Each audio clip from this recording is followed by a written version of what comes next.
O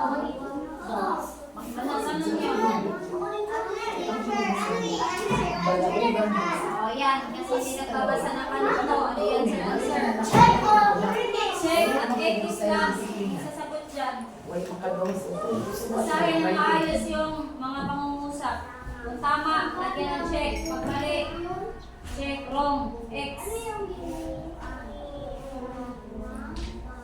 O sige, gamitin yung bunganga nyo magsusulat. Try nyo nga.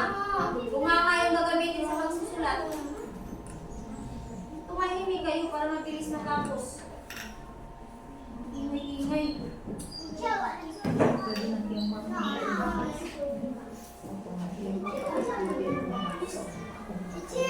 Ano?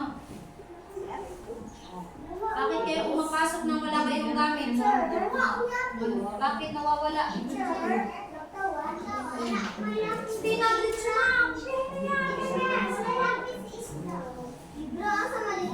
Bakit kayo pumapasok nang wala kayong lapis at papel?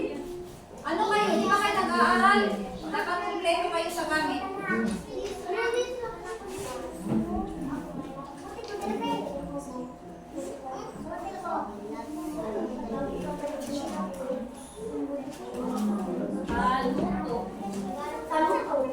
Lalagyan ng check ang pangungusap kung ito ay tama at X o hindi.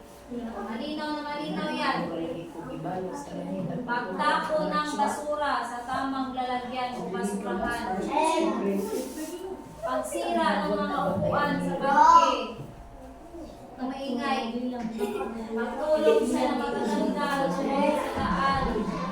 Pagsigaw at paggawa ng maingay sa loob ng silid-aralan. Yan. Isa nyo.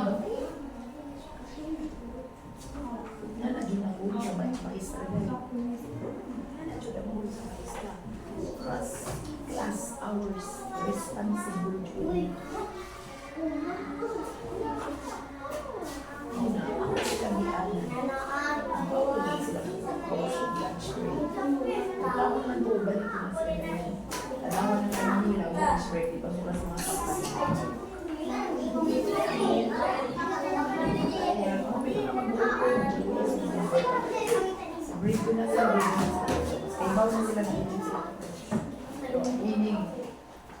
Gahin lahat yan. Yung promise ano nila, every Friday afternoon, Gahin. Ada dyan na Friday afternoon. Tagaan dyan ako celebrate basta. From Monday to Friday, mag-training sila performance. Okay, usapan natin yung makuhuli. Hindi na tatanggapin yung papel ha. Sa inay taboy ka Friday. Dami ko sa iyo. Aring hindi. Puro mag-iingan na.